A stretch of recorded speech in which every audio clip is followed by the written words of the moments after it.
Le Nigeria a une population très nombreuse, qui est très bien éduquée, et il y a une volonté vraiment de bouger, de dynamisme.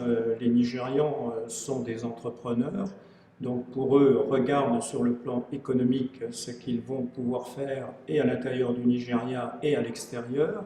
Et pour moi, cette dynamique est un gage de développement pour le futur.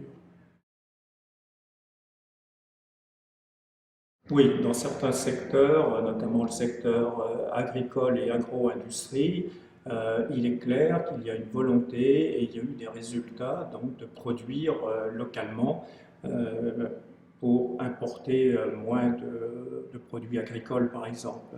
Bon, même raisonnement dans d'autres secteurs manufacturiers ou industrie légère, il y a une volonté de faire de la valeur ajoutée sur place, car n'oublions pas que la poussée démographique doit se traduire par la création d'emplois.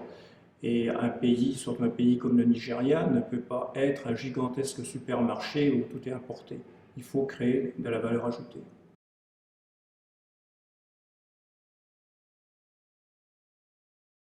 C'est vrai, la disparité est très très forte, mais encore une fois, la mentalité nigériane voit les choses, font que les choses sont vues un tout petit peu différemment. Celui qui est au bas de l'échelle regarde celui qui est beaucoup plus haut et se dit il a pu, il a réussi et pourquoi pas moi.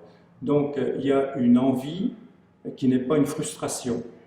Ça, c'est vraiment la mentalité nigériane. Donc, quelqu'un a réussi, ben, moi je dois aussi réussir ou je peux réussir.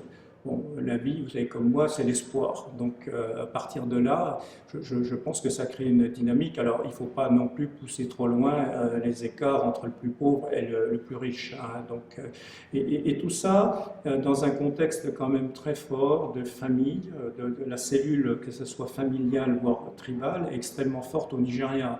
Donc ça veut dire qu'il y a quand même une certaine entraide, un certain partage, que ce soit partage de la richesse ou partage de la pauvreté.